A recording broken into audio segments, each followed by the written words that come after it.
Reality, captured in user-friendly symbols and processed for understanding.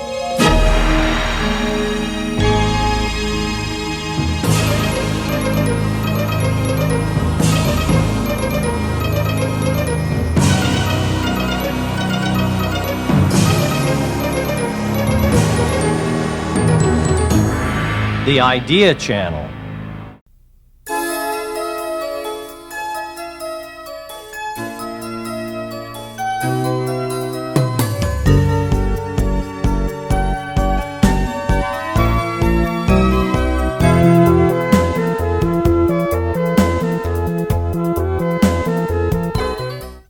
George, it's great to see you.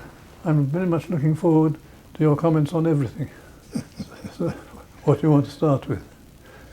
Well, I think we should start with the Soviet Union because that's a subject on which you have written so beautifully and deeply. And to all of us, the picture presented is appalling. But there it is. And you have expressed the reality. And I always felt that one of the strengths we had in the Reagan administration was the ability to be realistic. And the president was realistic about the Soviet Union and didn't kid himself. And that was a great asset, and you were a big contributor to that. And I think Margaret Thatcher also noticed your work. Yes, she did indeed. I was very close on these matters.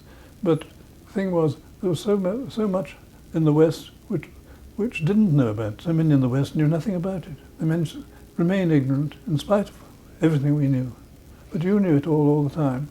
But there was a huge number of people in the West who hid the truth from you as well as from everybody else. Well, they didn't want to hear the truth. No. They wanted to believe that everything was going to be okay. Well, it would have been nice, wouldn't it? Well, I don't know. But I had the advantage not only of being exposed to your work, but also during the Nixon administration, I was Secretary of the Treasury. And I made quite a few trips to the Soviet Union. And I dealt with the Soviets on the economic side of what President Nixon was doing. And my wife would go with me, my late wife, and she was a nurse. And she'd go and visit hospitals and things like that, and she'd come back and she'd be pale, and she would say, I could hardly wait to get out of the building. It was like it was going to fall down.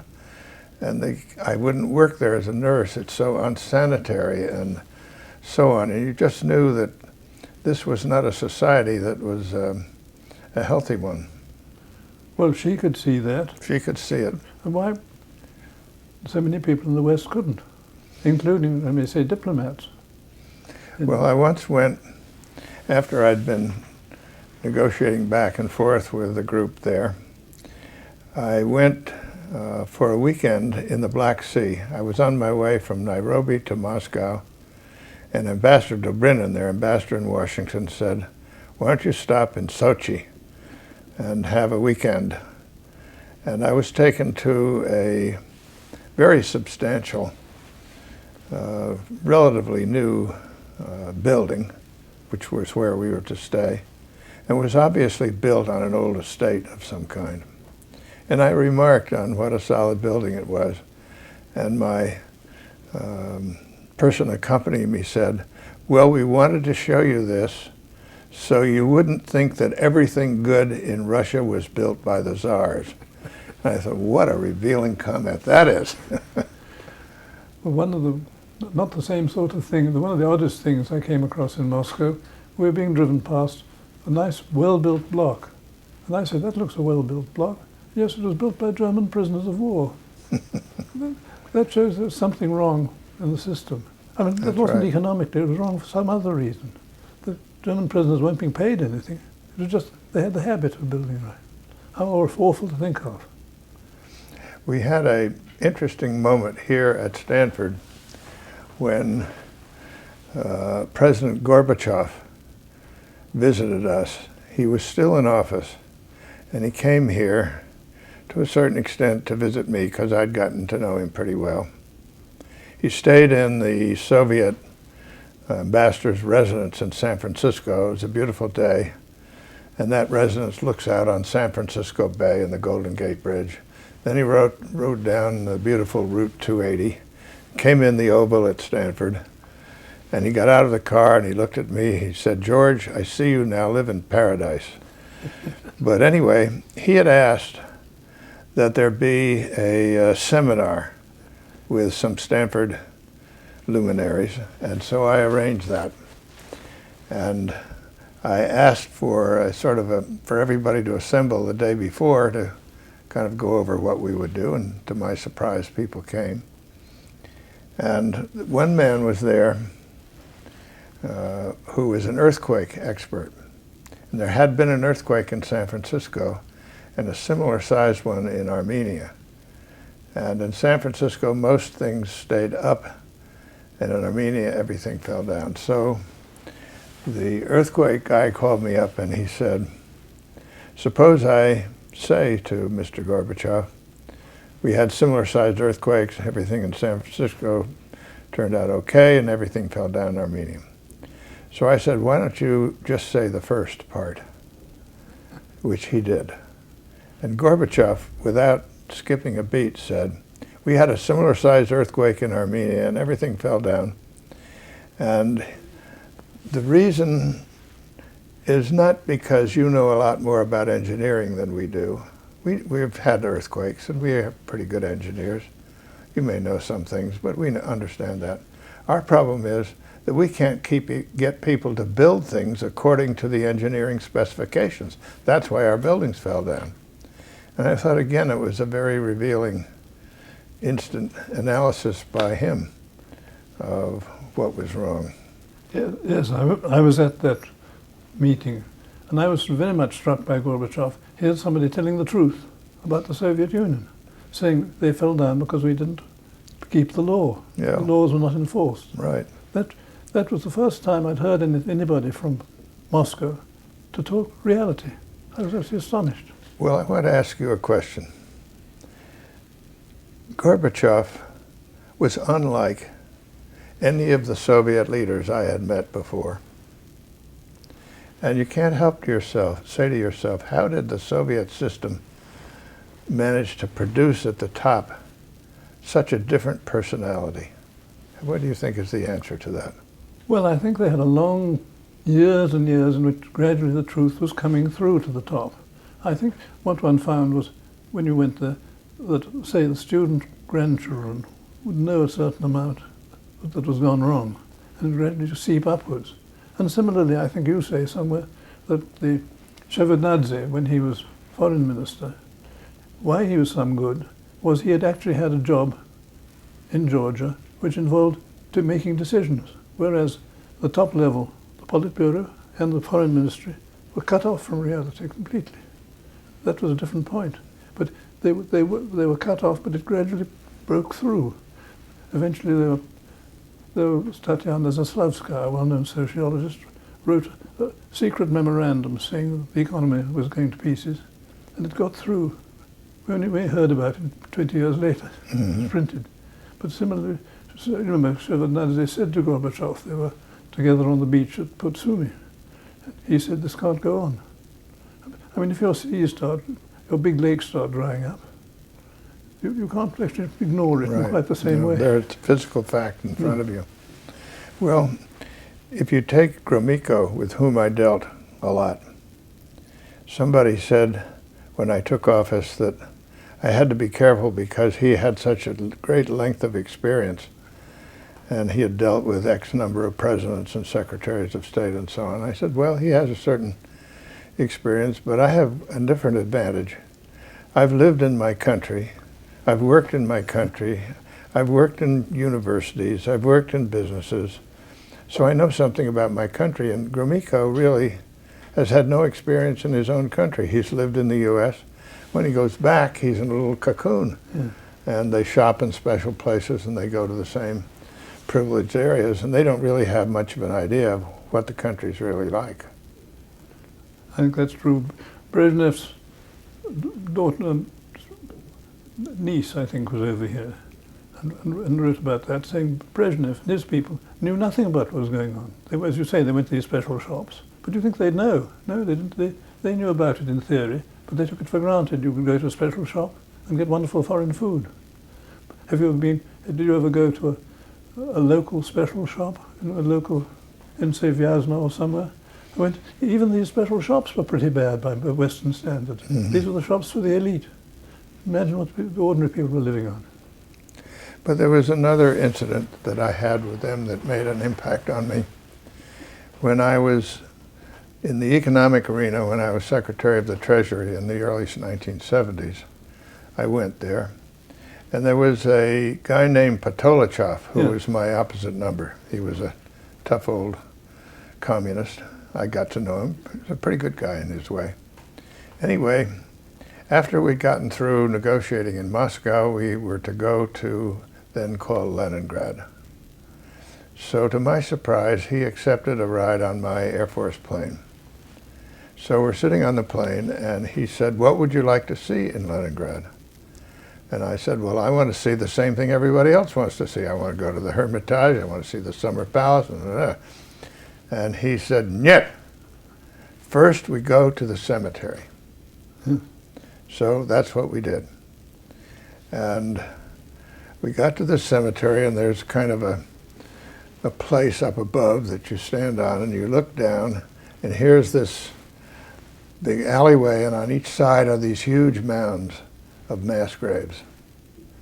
So we went down, and we walked down this middle place to the end where I laid a wreath. And while we were walking down, this funereal music is playing, and Patolichov is describing to me the Battle of Leningrad and the tremendous losses. Every family in the Soviet Union, he said, has had been touched by this immense battle. And pretty soon I noticed tears are streaming down his face. The interpreter that I'd gotten to know, they have very good interpreters in the Soviet Union. She dropped out, and I looked back, and she was in tears. Somebody else was interpreting. It was very moving. We got back to the place where we'd started, and I said to him, "I also fought in World War II, and I had comrades shot down beside me, so I have a lot of sympathy with the people who are here." Then I walked to the front of this platform, and I got myself as straight as I could get, like a Marine. I'm a Marine. And I gave the Marine salute, and I did an about face. And I heard about that a lot from the Soviets as a measure of respect. And I think in dealing with them, it's there are a lot of problems, but you also had to respect the fighting quality, at least on their own soil. I never thought they were so good when they left their own soil. And I found that just that expression of respect gave me a lot of credibility. And they were much more willing to listen to what I had to say once I had done that. Yes, I was attached to one of the Soviet armies towards the end of the war, the 3rd Ukrainian Front in the Balkans. And I got to know the soldier in the street, as it were, pretty well. And they'd had a lot of losses. But they were, when you got to know them, they'd often say, "Yes, but my great-uncle was killed in the false famine, in the party-organized famine of '33. Alexander Yakovlev, who you knew, I'm sure, when he was here, he said he was in the front, in Leningrad front, I think, and where he was wounded. But he said he got one of the things made him start to be a little anti-Soviet, before he started being very anti-Soviet in the war, was that during the battles, not so much Leningrad but the others, they simply threw the infantry at the German positions, because then the generals could say, "I've had so many losses, I'm much better than you." He really used that. We got that from several people who were attached to the army, English and others. They said the army were fine, but the political officers and some of the commanders were simply In the first place, they cheated. All the bad sides of Russia was in that, but not in the army itself, as you say. I read a wonderful book about the Battle of Stalingrad and the massive fighting there. And on the one hand, Hitler was second-guessing his generals, and on the other hand, Stalin was second-guessing his generals. And both of them did very badly. It's just that Hitler did even worse than Stalin, that the Soviets won that battle. But it's right. If you had left it to the professionals, they'd have done a lot better. Yes, I quite agree. I think what we don't often realize, it was a very near thing, that war, the Russian, not only at the beginning in the Moscow battle, but as you say in the Stalingrad area, it was nearly lost, in spite of the immense, which they don't talk about even now much, the immense number of American, 11 billion tons of steel went, American sent, of steel and other, there was enormous, largely American input into the Russian war effort, which Zhukov recognized, but the politicians suppressed during the whole period after the war. But the other thing is, I think there is still one of the few things they still have, is a feeling, the old feeling, what was it called, military nationalism. You remember you probably know this one better than I do, but it was quite a recent chief of staff, Kashin, who caused the intervention of Russian troops during the war in Kosovo, when NATO was in Serbia. Yes. They flew these troops without provocation to try and cause trouble. That's all. And that feeling is still in part of the apparatus, I think, part of the military apparatus. They've given up Marxism, but they still have that old-fashioned military imperialism a bit. Not everywhere, but it still exists. Well, we are observing what's going on in Russia today.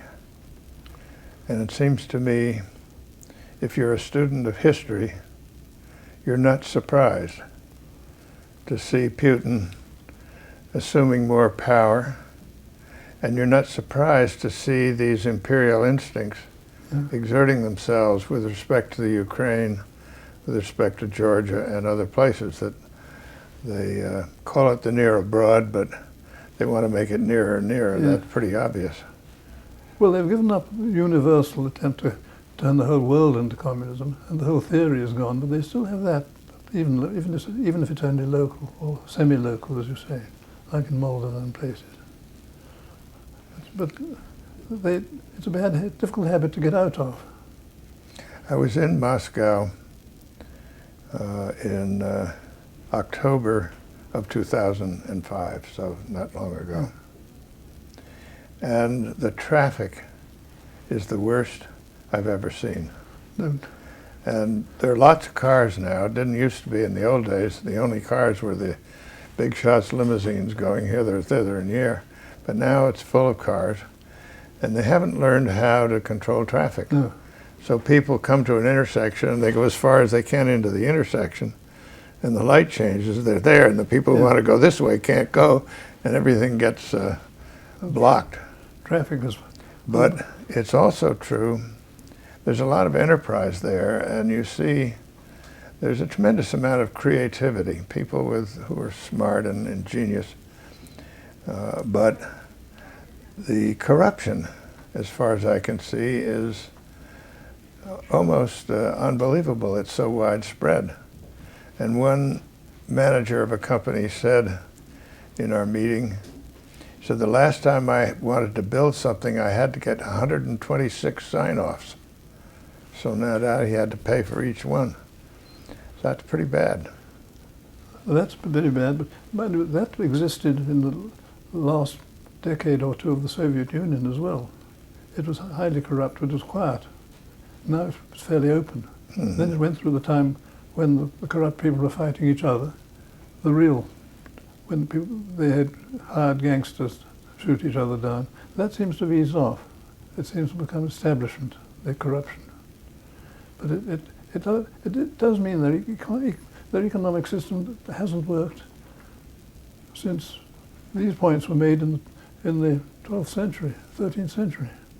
They're made by the British ambassador in Petersburg in the 1790s, saying, everybody, if you have a profit, you have to take it now, or the state will steal it. And they only had a real merchant bank, you know better than I do, in about 1850. They've never got over, either the left or the right, the idea that if there's any transaction, there's a winner and a loser. The notion that you cooperate both usefully, like trade, is missing. As we think of trade, Yes. it only takes place if everybody gains. Well, Otherwise you wouldn't trade. Well, you tried to teach them that. You gave a great seminar in Moscow, what amounted to a seminar of the leadership. Yes, I was told that I was conducting a classroom in the Kremlin by people who were critical. But anyway, Gorbachev liked it, and he loved to talk about ideas, and he was different. But it seems to me there are all these paradoxical things. There's great creativity there. There's great music and dance. The novelists have produced wonderful things, and so you have this sense of a country that has tremendous ability. And of course, at least as I saw it, I never thought the economy was what people estimated it to be. But you can't get away from those ballistic missiles with nuclear warheads on them. So you had to take that very seriously, particularly since with their type of government, they could have mobile big SS-18s that were very difficult to track and take out. So they were a formidable adversary. And I think that was one of the, President Reagan understood that, and that's why he put so much emphasis on a defense against the ballistic missile. That if you could learn how to do that, you'd change the scene tremendously. I think you and Reagan really saw not only what the Soviet Union was trying to do, but how to stop them. Which wasn't the same thing. Because they said quite openly that Gromyko said, our policy is to forward the revolutionary process throughout the world in the form of public speech. And Brezhnev said, on the other hand, we want to have more détente, because the less in America or England feel threatened, the country could move a little more left. If we threaten them too much, they get more right-wing. So they never solved that one. Right.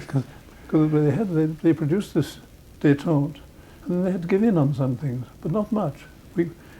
We got stuff out of them and we blocked them. But that's what you could do. They never had the economy to compete. I think that people don't quite realize the conceptual difference between the way President Reagan thought about this problem and the way it was thought about by most others. The idea of détente, which you mentioned, was we're here, they're there, Yeah. that's life, Yeah. and now the name of the game is how do we get along peacefully? Yes. And Reagan said, no, that's not right. We're here, and they are a country that's going to be consigned to the ash heap of history. They're not stable.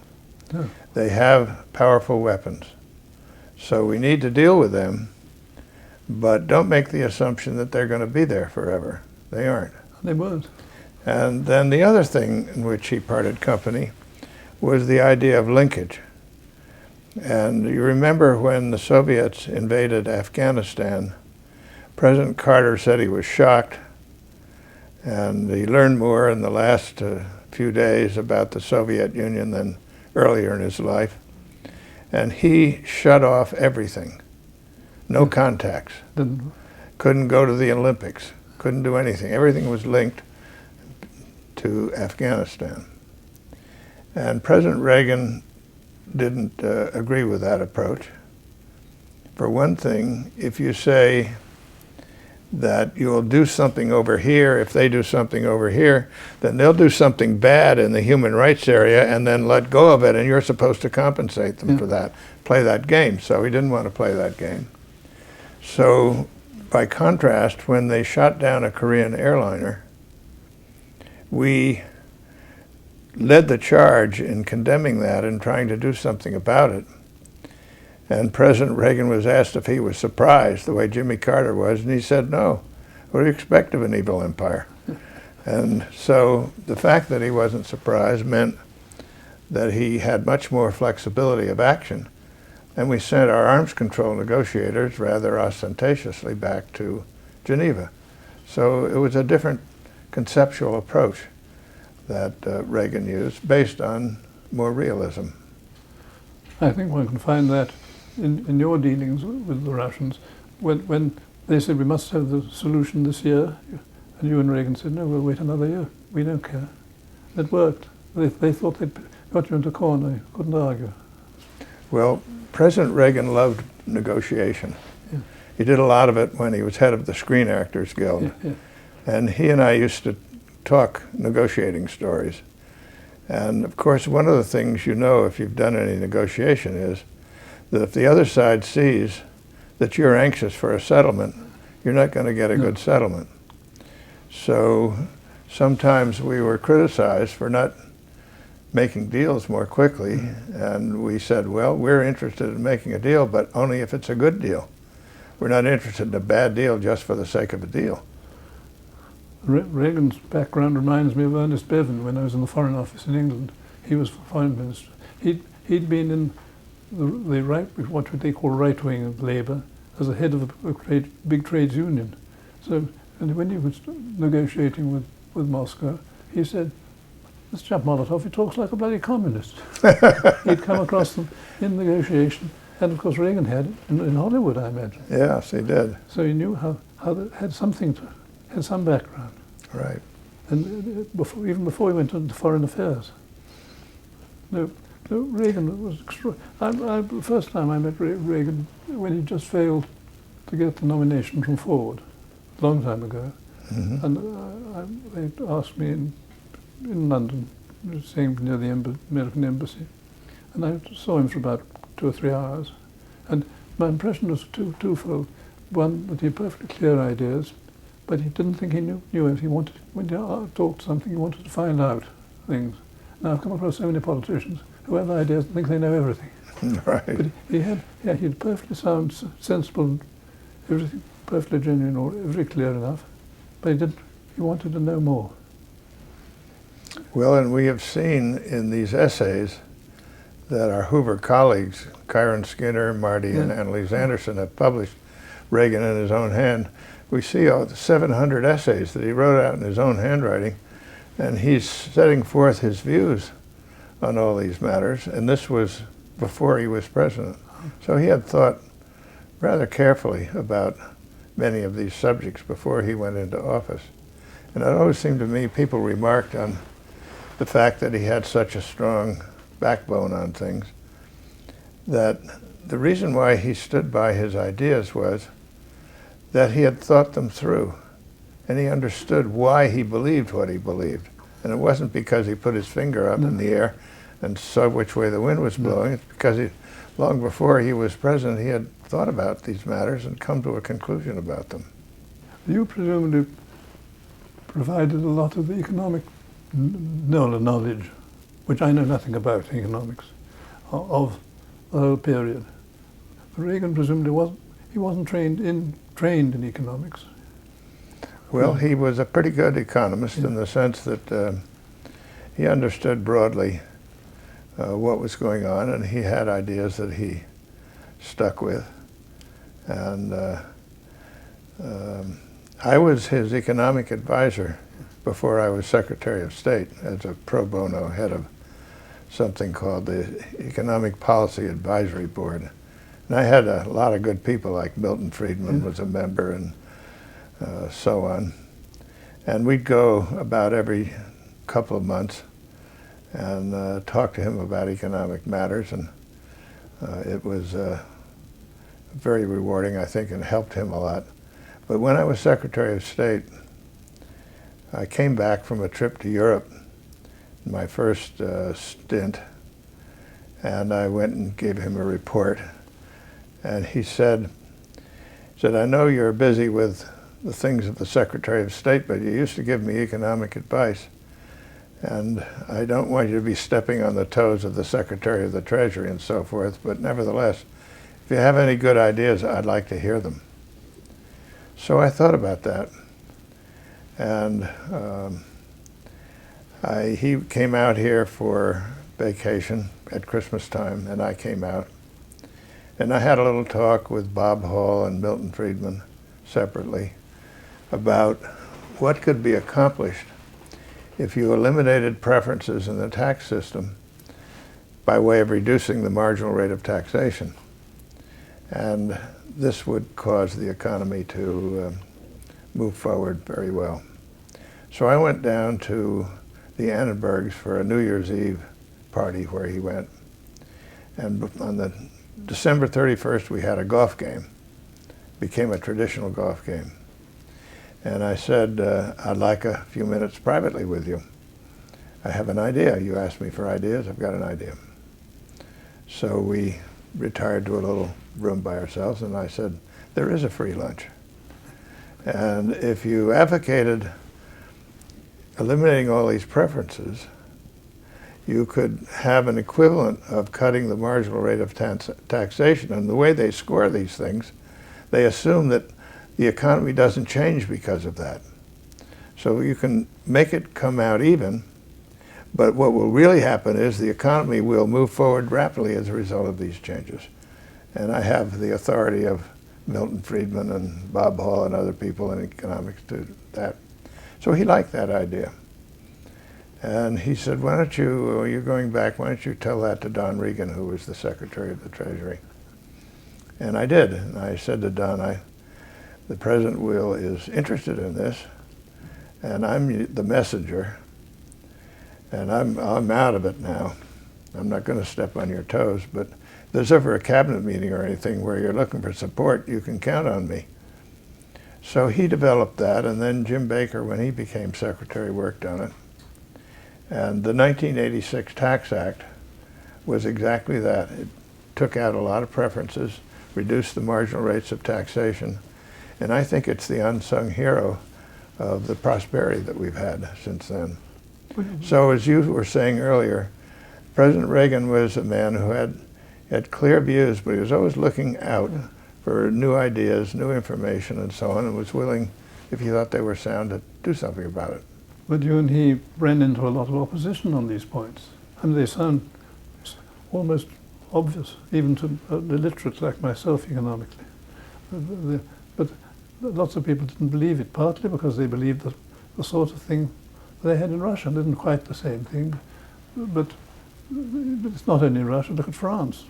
They're in the same position in some ways. They're denying roughly what you and France Reagan is believe. impossible. And what people, and Orwell said quite clearly, people act differently in different countries. Different countries have different attitudes. France is different from England or America, and Russia is even more different. But they're both very different. They must be approached as quite different subjects. Mm-hmm. A friend of mine who was in the British Embassy in Paris, they allowed him to liaise with the French prefecture, the ministry for some time. So he saw the for some months. He said it's like a Soviet system that works. It's a rather odd way of putting it. We'll see what it means, that the actual machinery worked. Yeah. In Russia, not even the machinery worked. But these things are totally different from both the British and the American attitudes. Australia must be a frightful thing for the French to read about. Australia is doing very well. And as a matter of fact, the ideas of an open market and private property, the rule of law, people are seeing that in different sized countries, different cultures, different religions, you do things more or less along those lines, and the economy tends to move forward, and people have seen that all over the world. It's a good lesson. Well, when you talk of the rule of law, I think that is one of the real things that's forgotten more than anything else. Much more important than, quote, democracy. And I noticed in Russia, the young liberals, who came out to dissidents and so on, they had manifestos about democracy, nothing about the rule of law. If they had the rule of law, they'd be far more ahead than the pseudo-democracy they have. And it still doesn't exist. China has the same problem, although they grasp it and they're trying to move towards it. But I think you're right that without it, you don't know where you stand, and everything can become arbitrary. And in Russia right now, with the state taking such a hand, it doesn't seem to me, if I were considering a major investment in Russia, that I would feel very comfortable about it. No, Russia's not doing well on that front. The rule of law, it's very odd that they can't seem to get that straight. Because one of the prime ministers who resigned a year or two ago said, he was asked, how can you have a Silicon Valley in Russia? And he said, by the state not doing anything. And they couldn't believe it. And he said this in public. It was reported in one of the Moscow papers. But they couldn't. Well, how do you mean this? You mean the state doesn't intervene in Silicon Valley? No. No. I remember once when President Reagan in the primaries, and he asked me to organize some things on small businesses and so on, and I got some people from around here, and we had a meeting up in the Fairmont Hotel. And President Reagan turned to one of them and he said, if I were president, what could I do for you? And the man said, leave us alone. But Silicon Valley's changed its mind now. They're lobbying Washington all over the place. Too much of that. but the notion that the state doesn't, this notion of the state doing so much is a very, very Soviet and pre-Soviet and post-Soviet thing. Even if it's not at least attacking the entire world, it still wants to rule its own people in the old fashion and push them abroad to some extent. But it's nevertheless an interesting question. How is it that the Soviet people nevertheless produce such creativity and such great works of art and such wonderful music and dance? And there's a streak of creativity there that's really quite impressive. Well, I think I'd omit the word Soviet, the Russian people. Mm-hmm. But you're perfect. The other thing, I remember going to a ballet in then Leningrad, and I said, look, they're doing Swan Lake. Their feet are coming out everything's exactly on time. What do you mean Russians can't keep time and do anything right? They were perfectly disciplined, controlled, doing exactly what was wanted. Why can't they do that in the economy? I've had a theory on the creativity of science I'll try out on you.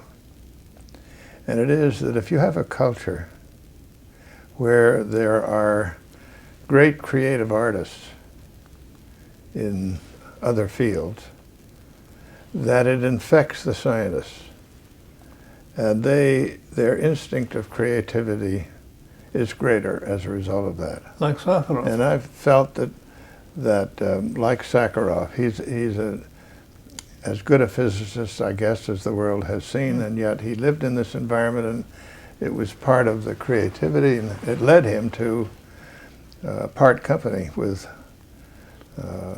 his superiors on human rights matters. I think it's true. I came across an odd thing.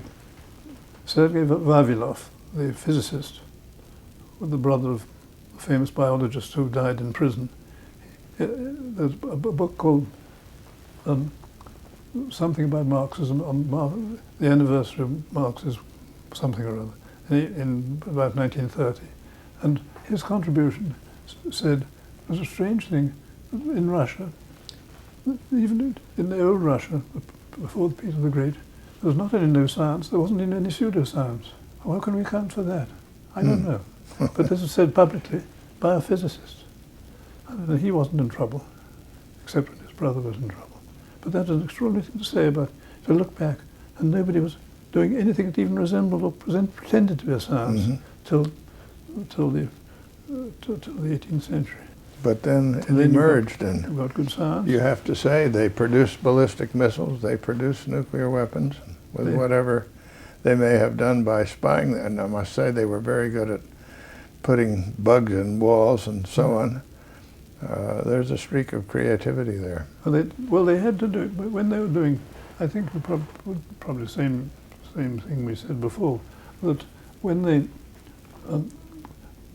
when you have an army in the old days, at least when you're producing something, the army can say, this doesn't work. Mm-hmm. Whereas everywhere else in the economy, nobody could say that. They Right. have to take it. These tractors are too big, never mind. Well, war, for an army, war is a reality check. And you have to recognize what works and what doesn't work. And it didn't work at the beginning of World War II when they found that some of the fighter planes didn't have the right range, and they weren't having enough. They weren't having practices. They weren't They weren't allowed to practice in bad weather. They did, the German and British Air Force, because if they did that in bad weather, they crashed, and then somebody would be blamed for it. So the commanders said, wait, we won't fly in this weather. And then they had planes which only had a limited range.